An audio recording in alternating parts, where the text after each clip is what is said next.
Baiklah, pada saat ini saya akan menjelaskan algoritma C.45. Sebelum itu, perkenalkan anggota kelompok 4, Pandri Naftaliman Sekaunang saya sendiri, Gisrelis Kiadumas, Marcelino Samuel Masambe. Pendahuluan, algoritma C.45 adalah algoritma yang sering digunakan dalam data mining dan machine learning untuk tugas klasifikasi. Algoritma ini bertujuan untuk membangun pohon keputusan decision tree yang dapat memprediksi atau mengklasifikasikan data baru. Pohon keputusan ini dibangun berdasarkan atribut atau variabel dalam datasheet yang dipilih dengan mempertimbangkan informasi yang paling signifikan untuk memisahkan data. Proses ini menggunakan konsep entropi dan information gain untuk memastikan pohon yang dihasilkan optimal dan akurat. Poin penting, algoritma ini dikembangkan oleh Ross Quenlane, digunakan untuk membuat pohon keputusan berdasarkan data input. Konsep dasar algoritma C.45. Algoritma C.45 bekerja dengan membangun model pohon keputusan yang digunakan untuk mengklasifikasikan data berdasarkan atribut-atribut yang ada. Proses pembuatannya dimulai dengan pemilihan atribut terbaik yang akan digunakan untuk membagi data. Pemilihan atribut ini dilakukan dengan menghitung entropi dan information gain dari setiap atribut yang tersedia dalam datasheet. Atribut dengan nilai information gain tertinggi akan dipilih sebagai akar atau simpul cabang pohon keputusan, karena atribut ini memberikan informasi paling signifikan untuk memisahkan kelas data. Setelah atribut terbaik dipilih, algoritma membagi datasheet berdasarkan nilai-nilai yang memiliki atribut tersebut dan kemudian mengulangi proses yang sama secara rekursif pada subset data yang lebih kecil. Proses ini berlanjut hingga semua data terklasifikasi atau tidak ada lagi atribut yang bisa digunakan untuk pembagian. Poin penting, algoritma C.45 membangun model pohon keputusan untuk klasifikasi data, menerapkan konsep entropi dan information gain dalam pemilihan atribut terbaik yang membagi data secara optimal. Proses kerja algoritma C.45. 1. Hitung entropi untuk setiap atribut. Langkah pertama adalah menghitung nilai entropi untuk setiap atribut dalam datasheet. Entropi mengukur tingkat ketidakpastian atau ketidakteraturan dalam data. 2.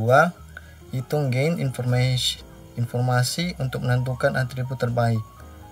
1. Setelah menghitung entropi dari setiap atribut, langkah selanjutnya adalah menghitung information gain untuk setiap atribut. Information gain adalah selisih antara entropi data sebelum dan sesudah pemisahan oleh suatu atribut. 2. Atribut dengan information gain tertinggi dianggap sebagai atribut terbaik untuk membagi data pada tahap tersebut. 3. Bagi datasheet berdasarkan atribut terbaik. 1.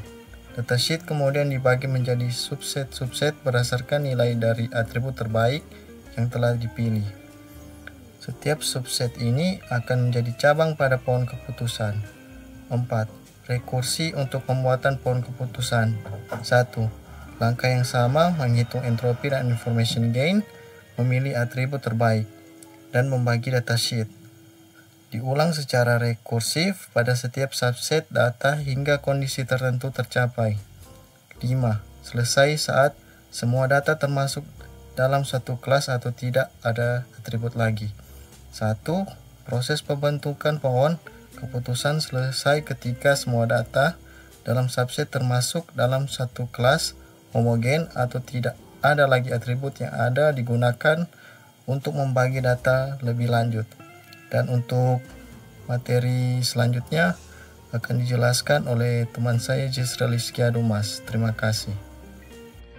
Oke, perkenalkan saya Gisrelis Kiadumas. Kali ini saya akan membaca entropi. Entropi adalah ukuran tingkat ketidakpastian atau keragaman dalam data. Semakin tinggi nilai entropi, semakin tinggi tingkat ketidakpastian dalam data tersebut. Dalam konteks keputusan, entropi digunakan untuk menentukan seberapa baik suatu atribut dalam membagi data ke dalam kelas yang terdefinisi. Untuk rumusnya, entropi S sama dengan minus sigma N I sama dengan 1 PI log 2 PI, di mana S adalah database, PI adalah probabilitas kemunculan kelas ketiga dalam dataset, dan N adalah jumlah kelas. Contoh perhitungan, misalkan kita memiliki data dengan dua kelas, yaitu ya dan tidak. Jika probabilitas untuk ya adalah 0,6 dan untuk tidak adalah 0,4, maka entropinya dihitung sebagai berikut. Ini entropi E sama dengan 0,6 kali log 2,6 tambah 0,4 kali log 2,04, dan pertama hitung komponen pertama 0,6 kali log 2 0,6 dengan minus 0,442, dan hitung komponen kedua itu 0,4 kali log 2 log 0,4 dengan minus 0,529, dan jumlah kedua komponen entropi S sama dengan minus 0,442 minus 0,529 sama dengan 0,971. Jadi entropi data set ini adalah sekitar 0,971, menunjukkan tingkat ketidakpastian yang cukup tinggi karena terdapat variasi antara dua kelas ya dan tidak. Untuk informasi gain mengukur seberapa baik suatu atribut dalam membagi data. Untuk mengurangi ketidakpastian, semakin tinggi nilai information gain, semakin efektif atribut tersebut dalam memisahkan data ke dalam kelas-kelas yang homogen. Rumus information gain S A sama dengan entropi S sigma V values A SV bagi S entropi SV. S adalah data set awal, A adalah atribut yang sedang dievaluasi, SV adalah subset dari S di mana atribut A memiliki nilai V, dan values A adalah semua nilai unik yang mungkin untuk atribut A. SV adalah jumlah data subset SV, dan S adalah total jumlah data di S. Misalkan kita memiliki dataset yang akan diprediksi apakah seorang akan bermain di luar berdasarkan atribut cuaca. Dataset memiliki dua kelas, yaitu ya dan tidak. Atribut cuaca memiliki tiga nilai: cerah, mendung, dan hujan. Entropi dataset awal S, misalkan nilai entropi S adalah 0,94. Langkah 1, hitung entropi untuk setiap nilai. Cuaca sama dengan cerah, misalkan 5 contoh data dengan 2 ya dan 3 tidak. Entropi untuk subset ini adalah 0,971. Cuaca sama dengan mendung, misalkan 4 contoh data dengan 4 ya dan 0 tidak. Entropi untuk subset ini adalah 0. Cuaca sama dengan hujan, misalkan 5 contoh data dengan 3 ya dan 2 tidak. Entropi untuk subset ini adalah 0,971. Langkah 2, hitung information gain untuk atribut cuaca. Informasi gain S cuaca entropi S itu 5/14 kali 0,971 tambah 4/14 kali 0 tambah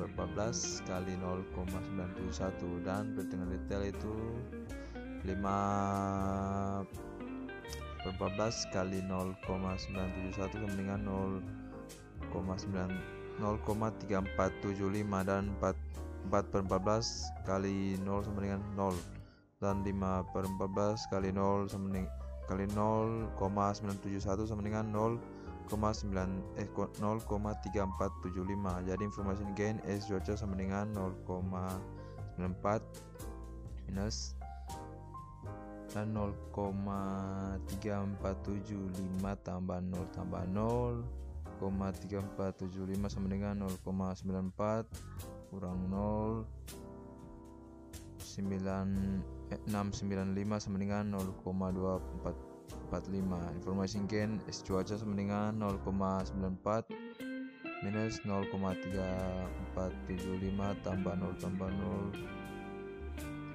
3475 sama dengan 0,94 minus 10 695 sama dengan 0,245. Dengan demikian information gain untuk atribut cuaca adalah 0,245. Jika ini adalah nilai tertinggi di antara atribut lain, maka atribut cuaca akan dipilih sebagai simpul pembagian pada pohon keputusan. Dan untuk selanjutnya, contoh perhitungan sederhana akan dilanjutkan oleh teman saya, itu Marcelino Masambe. Terima kasih. Akan melanjutkan presentasi dari PPT kami. Jadi yang pertama itu contoh perhitungan sederhana.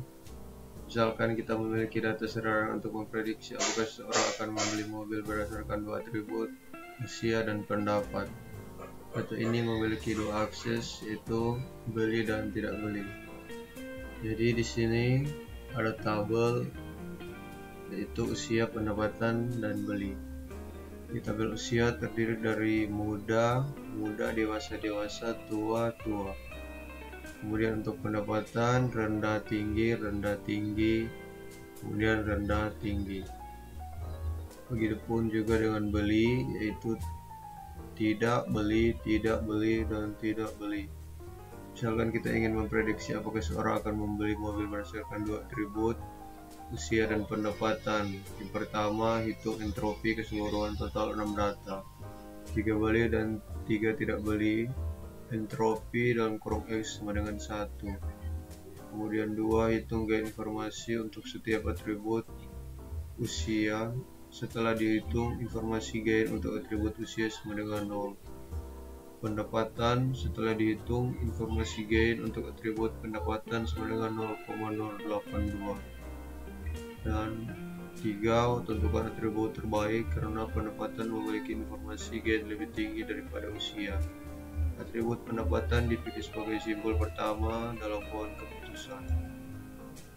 Kemudian kelebihan dan kekurangan algoritma C4.5.